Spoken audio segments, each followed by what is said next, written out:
একদিন মহাপ্রভু নিত্যানন্দ প্রভুকে বলছেন, দেখো সামনে আসতেছে আমাদের আষাঢ় মাস, বর্তমানে আমাদের চলতেছে আষাঢ় মাস। আষাঢ় মাসের পূর্ণিমাকে বলা হয় গুরু পূর্ণিমা।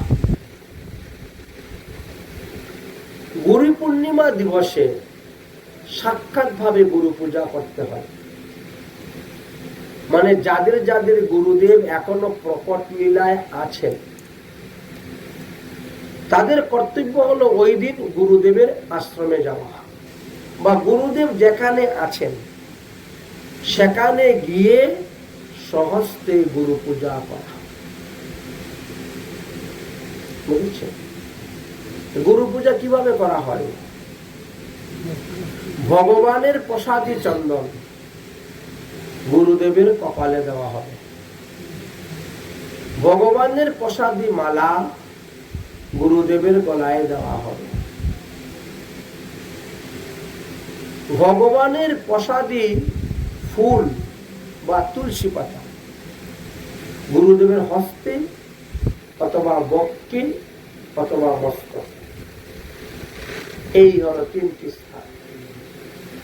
গুরুদেব যদি সাক্ষাৎ আপনার কাছে থাকেন তাহলে গুরুদেবের হস্তে ফুল দিয়ে পূজা করবেন।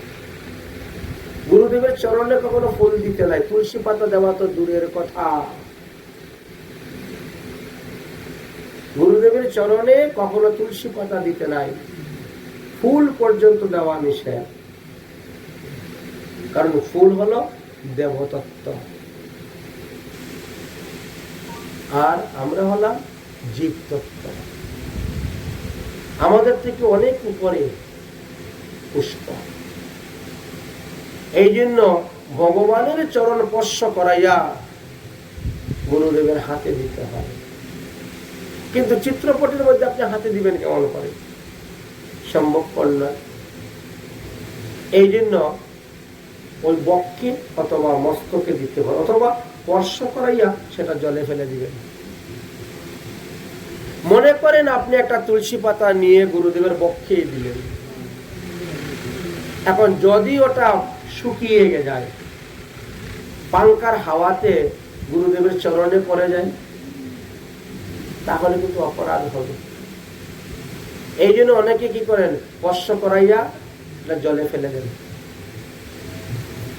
সরগোস্বামী, 64 মহান্ত, দ্বাদশ গোপাল, অষ্ট কবিরাজ এবং গুরুবর্গ, গুরুদেব, পরম গুরুদেব, শ্রী গুরুদেব, দীক্ষা গুরু, শিক্ষা গুরু, যেই বলেন না কেন, কারো চরণে তুলসী পাতা দেওয়া যাবে না, ফুল দেওয়া যাবে না,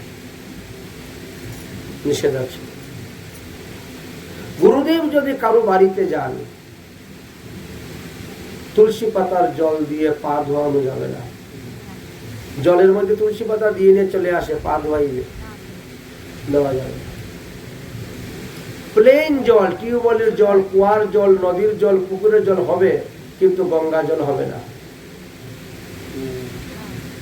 গুরুদেবের চরণ ধোয়াবেন, সেটা গঙ্গা জল দেওয়া যাবে না। এই জন্য পূজা করার সময় দুটা পঞ্চপাত্র স্থাপন করতে হয়। যারা পূজা করবে তাদের ঘরে এই যে আচমনি পাত্র, এটা কি বললো তোমরা? আচমনি পাত্র। এই পাত্র দুটা থাকতে হবে, একটা থাকলে হবে না, দুটা থাকতে হবে।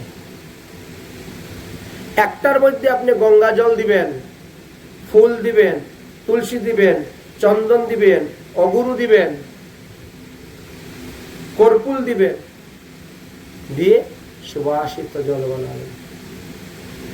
এই জল দিয়ে ভগবানের পা ধোয়ানো। তুলসী পাতার জল দিয়ে হাত ধুইলে হাত শুদ্ধ হবে না, প্রসাদী রয়ে গেল। হাত শুদ্ধ হলো কেমন করে? আপনি এর মধ্যে তুলসী পাতা দিলেন, আবার ওটা দিয়ে আপনি হাত ধুচ্ছেন, কেমন করে হয়?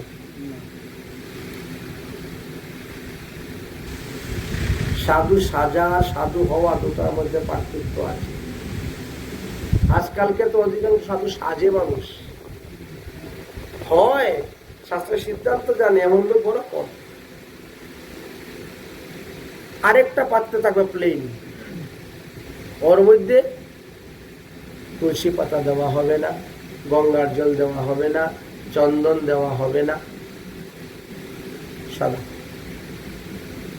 এই যে এইটা দিয়ে আপনি হাত ধুইতে পারবেন, আপনার গুরুদেবেরও হাত ধোয়াইতে পারবেন, আপনার গুরুদেবেরও পা ধোয়াইতে পারবেন।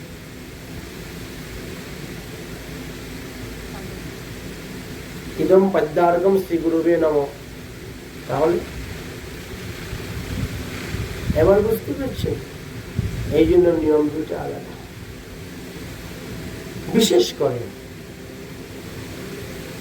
গুরুদেবের যেটা পা ধোয়ানো হয় বা নিজে যেটা হাত ধোয়ানো হয়, সেটা স্টিলের আচমন পাত্র হইলেই ভালো। যদিও তামা আমাদের শুদ্ধ পবিত্র বলেছেন, হ্যাঁ পবিত্র, তবু কিছু কিছু ক্ষেত্রে লেখা আছে যে যেভাবে শঙ্কের মধ্যে জল দিলেই শঙ্কের জলটা গঙ্গা জল হয়ে যায়। শঙ্কের মধ্যে আপনি যে জলই দেন, টিউবওয়েলের জল দেন, পুকুরের জল দেন, কুয়ার জল দেন, নদীর জল দেন, ওটা দেওয়া মাত্রই হয়ে গেল গঙ্গা জল। এই জন্য শঙ্কের জল গুরুদেবের পায়ে দেওয়া যায় না, পা ধোয়ানো যাবে না। ইদম আচমনীয় জলম বলতে পারে হাত ধোয়ানো, কিন্তু ইদম পদ্মার্ঘ এই কথা বলা যাবে না, পা ধোয়ানো যাবে না গুরুদেবকে। গুরুর সেবা, গুরুর পূজা দুই ভাবে করা হয়।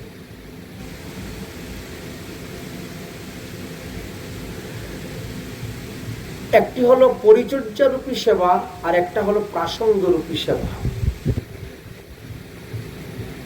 গুরুর কাপড় চোপড় ধুয়ে দেওয়া গুরু সেবা, গুরুর হাত পা টিপে দেওয়া গুরু সেবা, গুরুদেব অসুস্থ হয়েছেন ঔষধ এনে দেওয়া গুরু সেবা, গুরু দূরদেশ থেকে এসেছেন তিনাকে যথাসাধ্য দক্ষিণা দেওয়া হলো গুরু সেবা। গীতা ভাগবত আদি পাঠ প্রসঙ্গ গুরু সেবা। শঙ্কতে তুলসী দিতেই হবে, শঙ্খ থেকে তুলসী কখনো সরাইতে নেই, কারণ শঙ্খচূড়ের স্ত্রী তো ছিলেন তুলসী বৃন্দা। এই জন্য শঙ্খ থেকে তুলসী কখনো আলাদা করতে নাই। শঙ্খতে ফুল দিবেন, তুলসী দিবেন, চন্দন দিবেন, সবকিছু। ভগবানের ভোগে কোন সময় যদি পত্র মানে তুলসী পত্র হয়তো অল্প আছে, অনেক সময় হয়তো দেওয়া যায়, দেওয়া যায়, দেওয়া যায়। তুলসী পাতার অভাব হলে তুলসী গাছের ডাল দেওয়া যায়, শুকনো ডাল দিতে পারেন। তুলসী কাঠ ঘষে সেই চন্দন দিতে পারবেন। লেখা আছে এটা শাস্ত্রে, এটি লেখা আছে। তো গুরু পূর্ণিমা দিন প্রত্যেকের কর্তব্য হলো স্বহস্তে গিয়ে গুরু পূজা করা। আর সবার বাইরে তো সম্ভব নয়, হয়তো আপনার বাড়ি থেকে 1000 কিলোমিটার দূরে আছেন গুরুদেব, এত দূর গিয়ে গুরু পূজা করা তো সম্ভব নয়। এই জন্য কি করা হয়, এক এক বৎসর এক এক জায়গাতে গুরু পূর্ণিমা উৎসব পালন করা হয়। আমাদের গুরু মহারাজ যখন ছিলেন দেখতাম আমরা, নিমন্ত্রণ দেওয়া হয়ে যেত, এই বছর অমুক জায়গায় গুরু পূজা হইবে, সুতরাং যে যেতে পারো যাও গুরু পূজার জন্য বলেছে। যাই হোক, এবার মহাপ্রভু নিত্যানন্দ প্রভুকে বলছেন, শুনো শুনো নিত্যানন্দ শ্রীপাদ গোসাই, গুরু পূজা তোমার এবার হবে কোন ঠাই? তুমি এবার কোথায় গুরু পূজা করবে? আচ্ছা, গুরু পূর্ণিমা দিন গুরু পূজার সঙ্গে সঙ্গে আরেকটা পূজা করতে হয়, ব্যাস পূজা। হ্যাঁ, ব্যাস মানে ব্যাসদেব। ব্যাসাসন নামটা তো ব্যাসদেব দেন নাই, এটা নাম দিয়েছে সুখদেব গোস্বামী পাদ। এই আসনের নাম ব্যাসাসন। তো ব্যাসাসনের পূজা করলেও গুরু পূজা, ব্যাস পূজা হয়। ব্যাসদেবের চিত্রপট, ফটো দেখবেন গোরখপুর গীতাপেশের যে ভাগবত ওর মধ্যে দেওয়া আছে, ওখান থেকে আপনি প্রিন্ট আউট করে নিয়ে আসতে পারেন। বৎসরে একদিন ব্যাস পূজা করতে হবে, কারণ ওই দিন ব্যাসদেবের জন্ম। ব্যাসদেব ভগবানের 17 নম্বর অবতার। শ্রীমদ্ ভাগবত মহাপুরাণের প্রথম স্কন্ধের 3য় অধ্যায়ে আলোচনা করা আছে যে ব্যাসদেব হলেন ভগবানের 17 নম্বর অবতার। তিনি নিজেই তিনার জীবন চরিত্রাবলী গ্রন্থ লেখার জন্য তিনি ব্যাস রূপে এসে অবতীর্ণ হয়েছেন। এই জন্য ব্যাসদেব আমাদের 17 নম্বর অবতার বলা হয়েছে। এই গুরু পূর্ণিমা দিনে তিনি আবির্ভাব হয়েছেন বলে সেই দিন ব্যাস পূজা করতে হয়। আবার এই গুরু পূর্ণিমা দিন আমাদের সনাতন গোস্বামী পাদ তিরুভাব হয়েছেন। সনাতন গোস্বামী পাদ তিরুভাব হয়েছিলেন। সনাতন গোস্বামী তিরুভাব হয়েছিল বলে সেই দুঃখে বৃন্দাবনের সমস্ত ব্রজবাসীগণ মাথা মুন্ডন করেছিলেন। আমাদের বাবা মারা গিয়েছেন, সনাতন গোস্বামীকে সবাই বাবা ডাকতেন। বাবা বাবা মারা গেলে পুত্রের কর্তব্য কি? মস্তক মুন্ডন। তো মস্তক মুন্ডন করেছিল বলে আজও পর্যন্ত বৃন্দাবনে এই পূর্ণিমার নাম মুরিয়া পুন, মাথা মুন্ডন, মুরিয়া। এই জন্য এই উৎসবকে গুরু পূর্ণিমা বললে অনেকে কম জানবে, কম চিনবে, কিন্তু মুরিয়া পুন বললে সবাই চিনে। হিন্দুস্তানি মুরিয়া পুন, মুরিয়া পুন মানে মস্তক মুন্ডন। এই দিবসে 3টা জিনিস, এক হলো গুরু পূজা, এক হলো ব্যাস পূজা, আর এক হলো সনাতন গোস্বামীর তিরোধান তিথি উপলক্ষে উৎসব হয়ে থাকে।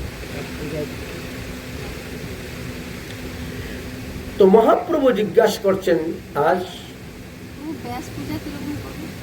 ওখানে মন্ত্র দেওয়া আছে, গোরখপুর গীতাপেশে ভাগবত আছে আপনাদের কাছে। ওই ভাগবতের প্রথম খণ্ডে দেখবেন ওখানে ব্যাস পূজার মন্ত্র সব দেওয়া আছে। কি মন্ত্র বলে ধ্যান করবেন, কি মন্ত্র বলে ফুল দিবেন, কি মন্ত্র বলে তুলসী পাতা দিবেন, সব মন্ত্র দেওয়া আছে ব্যাস পূজা। দেখে নিবে। আচ্ছা, এবার বলছেন শুনো শুনো নিত্যানন্দ শ্রীপাদ গোসাই, ব্যাস পূজা তোমার হবে কোন ঠাই? তদুত্তরে নিত্যানন্দ প্রভু বললেন যে আমি যেহেতু শ্রীবাসঙ্গনে আছি, শ্রীবাসের গৃহেই আমার ব্যাস পূজা হবে, আমার গুরু পূজা হবে, ব্যাস পূজা হবে শ্রীবাস অঙ্গনে।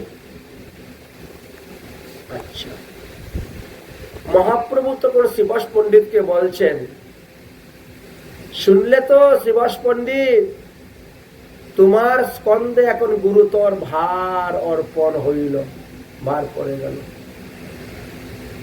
শ্রীবাস পণ্ডিত বলছেন, প্রভু আপনার কৃপা থাকলে কোনো ভার নেই, ভারও হালকা হয়ে যাবে। যদি আপনার কৃপা থাকে তাহলে সব ব্যবস্থা হয়ে যাবে। আচ্ছা, আমরা তো কোনোদিন ব্যাস পূজা করি নাই, ব্যাস পূজা কিভাবে করতে হয় এটা তো জানি না।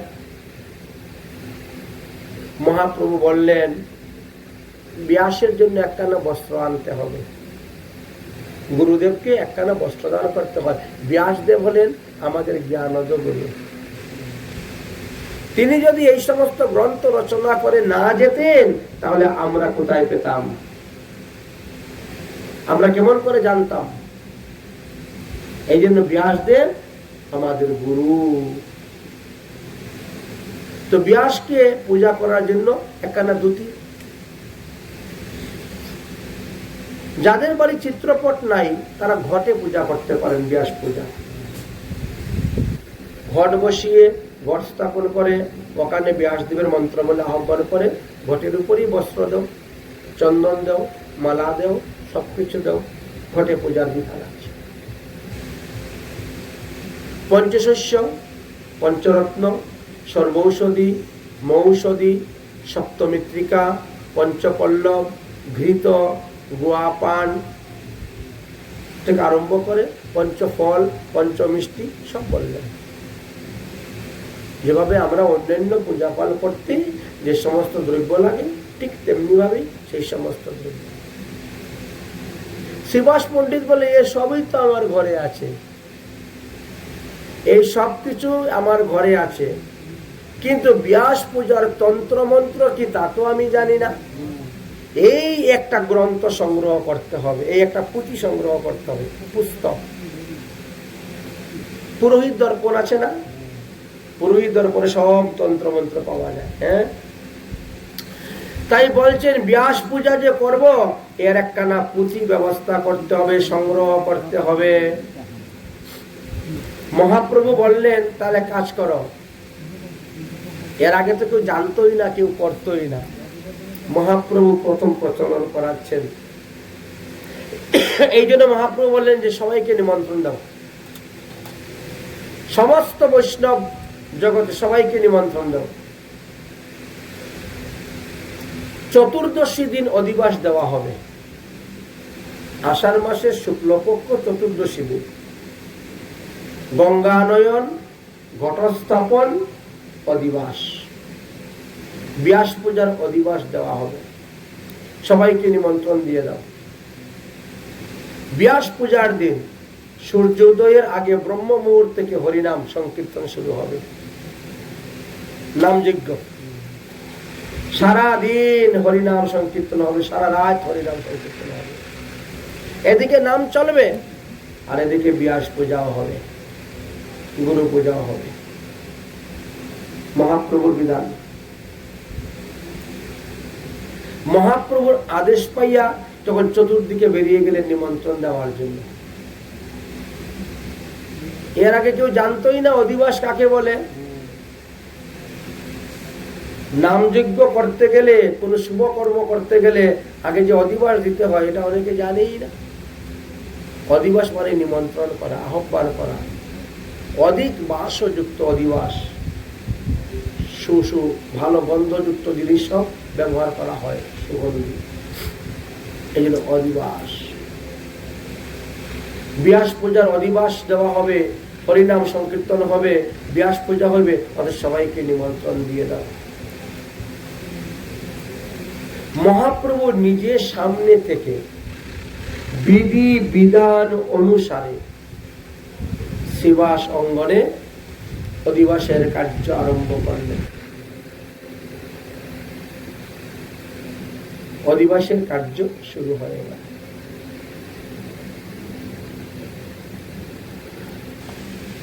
অধিবাসের কীর্তন শুরু হয়ে গেল। ব্যাস পূজার অধিবাস উল্লাস কীর্তন, দুই প্রভু নাচে বেরি গায় ভক্তগণ। অধিবাস কীর্তন শুরু হয়ে গেল।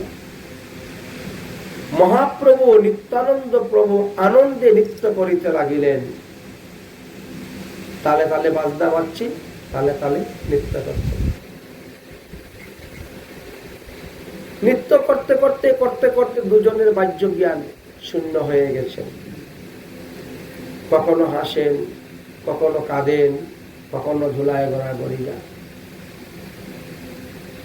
এইভাবে মধ্যরাত্র 12টা বেজে গেছে। ব্যাস পূজার অধিবাস কার্য সমাপ্ত হল। মহাপ্রভু বললেন এবার সবাই যার যার ঘরে গিয়ে বিশ্রাম করো, ভোরবেলা চলে আসবা। ভোরবেলা থেকে নাম ধরা হবে, সূর্যোদয়ের আগে থেকে নাম ধরা হবে বলে মহাপ্রভু সবাইকে বিদায় দিয়ে মহাপ্রভু তিনিও নিজের ঘরে চলে গেছেন। নিত্যানন্দ প্রভুর আবার ভাব এসে গেছে। ভাবাবেশে তিনি একা একা নৃত্য করছেন, একা একা কীর্তন করছেন, একা একা কাঁদছেন, একা একা হাসছেন, একা একা ধুলায় গোড়াগড়ি দিচ্ছেন। সারাত্রি ঘুম নেই। ভোরবেলা কি করেছেন নিত্যানন্দ? শেষ রাত্রি নিত্যানন্দ হুঙ্কার করিয়া নিজের দণ্ড কমণ্ডল ফেল ভাঙ্গিয়া। ইনি তো অবধূত, সন্ন্যাসীর উপরে হলো অবধূত।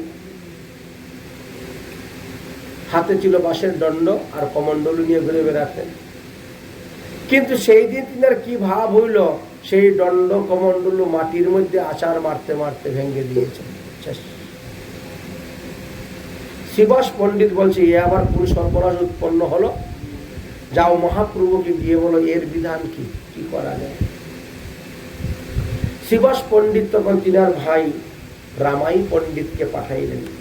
শিবাস পণ্ডিতরা 5 ভাই ছিলেন, তো রামাই পণ্ডিতকে যাও যাও গিয়ে মহাপ্রভুকে বলো এখন কি করি।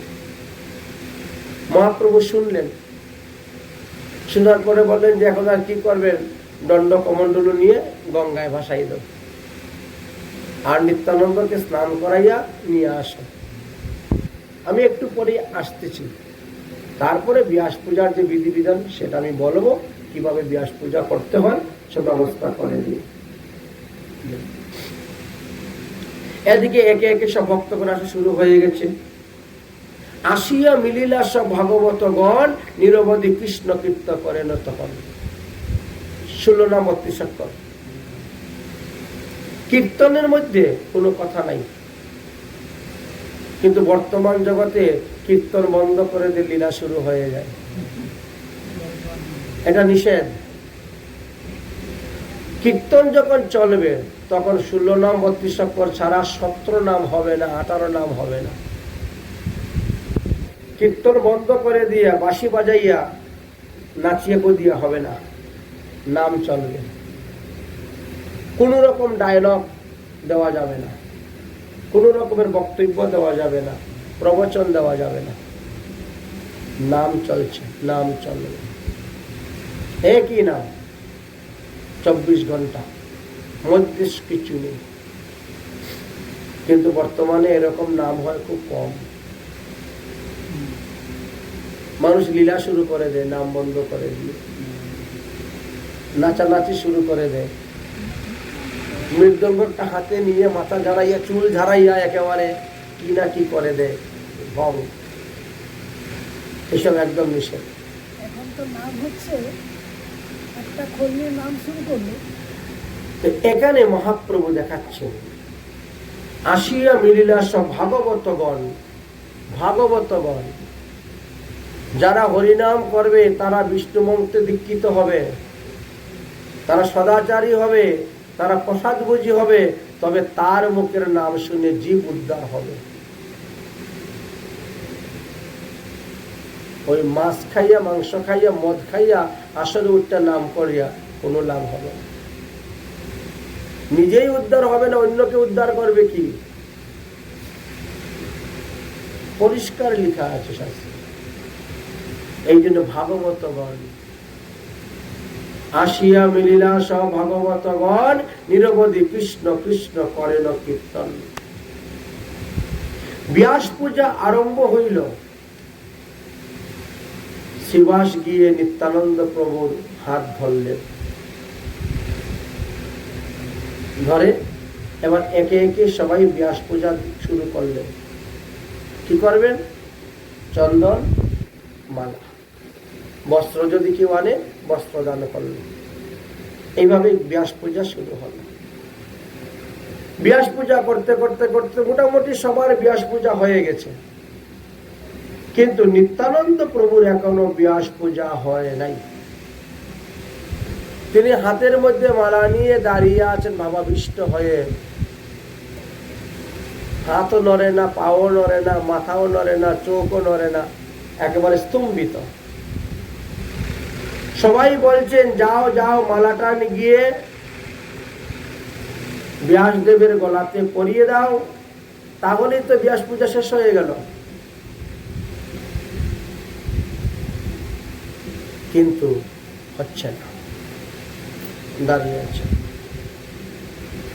মহাপ্রভু তখন গেলেন, আরে তুমি দাঁড়িয়ে আছে কেন? তুমি দিলেই তো পূজা শেষ, তবে তো ভক্তরা ফলমূল কিছু খাবে তো। ব্যাস পূজার দিন তো পূজার আগ পর্যন্ত উপবাস, পূজা হয়ে গেল এবার চোখ বোঝে লেচ্চ পেয় সব খাও। ওরা তো একাদশীর মতো উপবাস নয়, অন্ন ব্যঞ্জন সবকিছু খাওয়া দাওয়া যাবে। অতএব ব্যাস পূজা সম্পূর্ণ করো, দেরি করো না।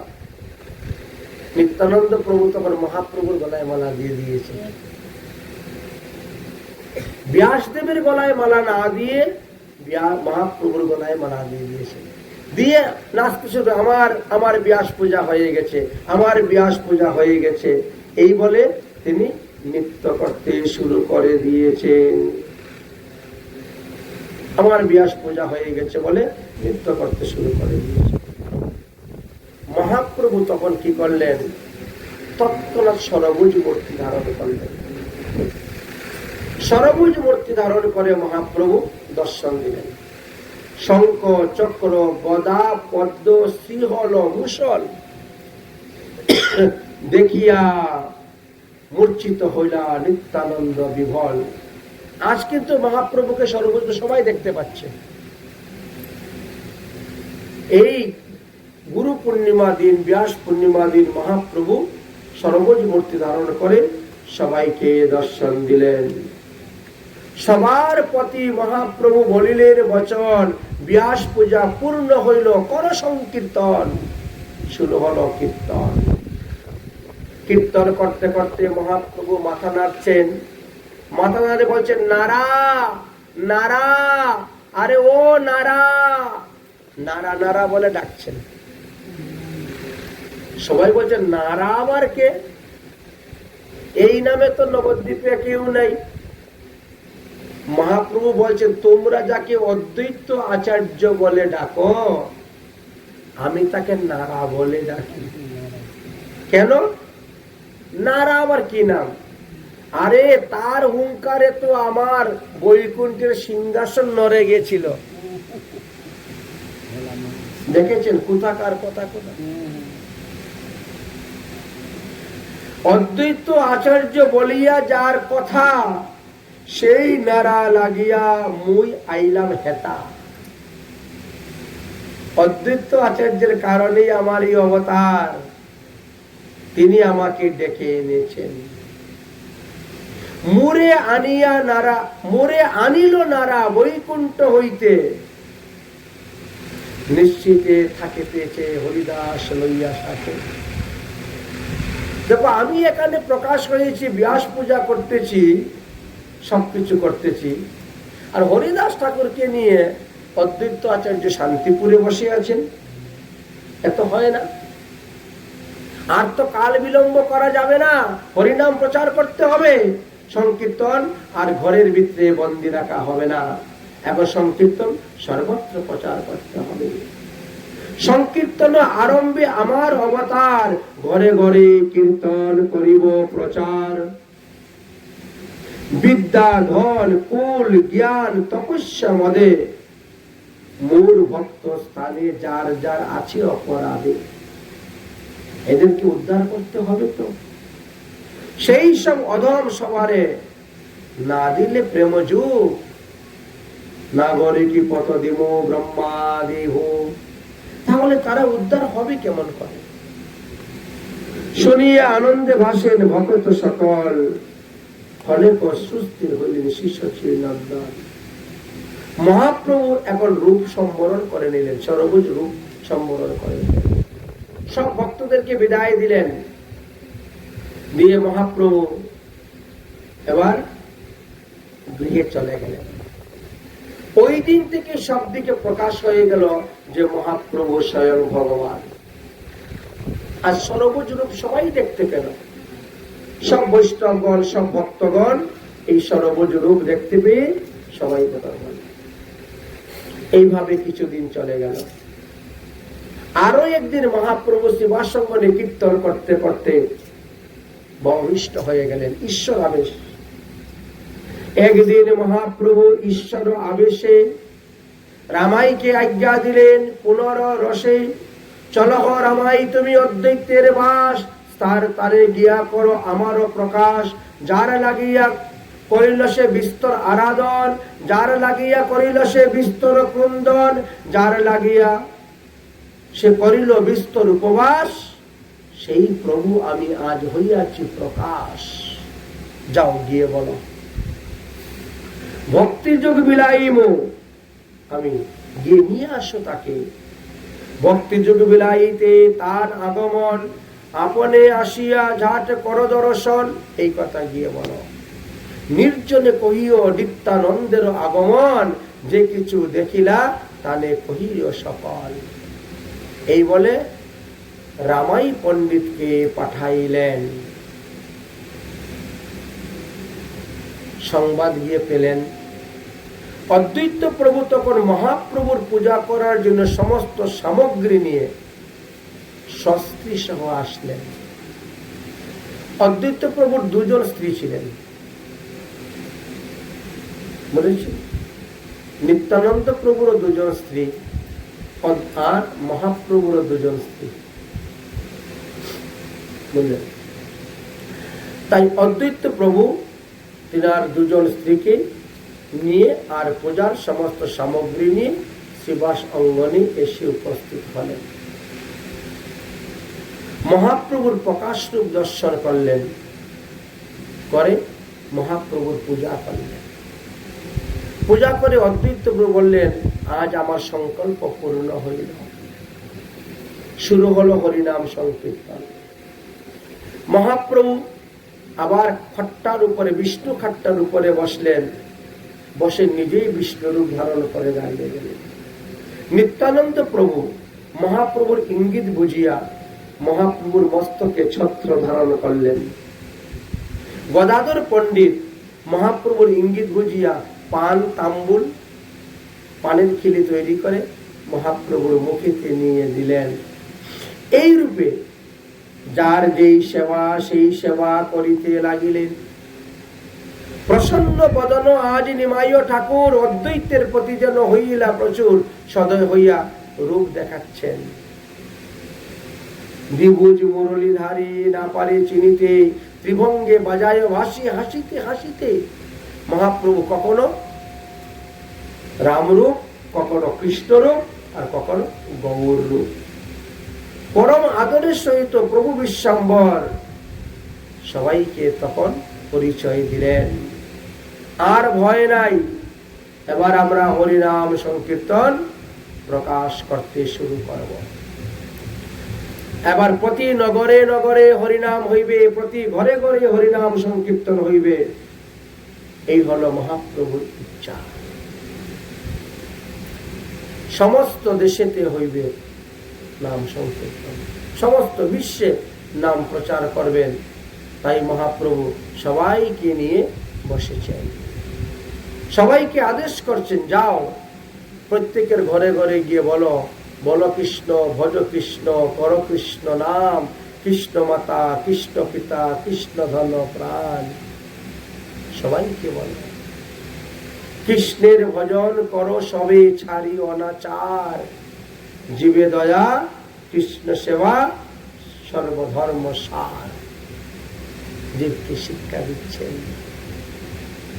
এইভাবে মহাপ্রভু হরিনাম প্রচারে ব্রতী হয়ে গেলেন।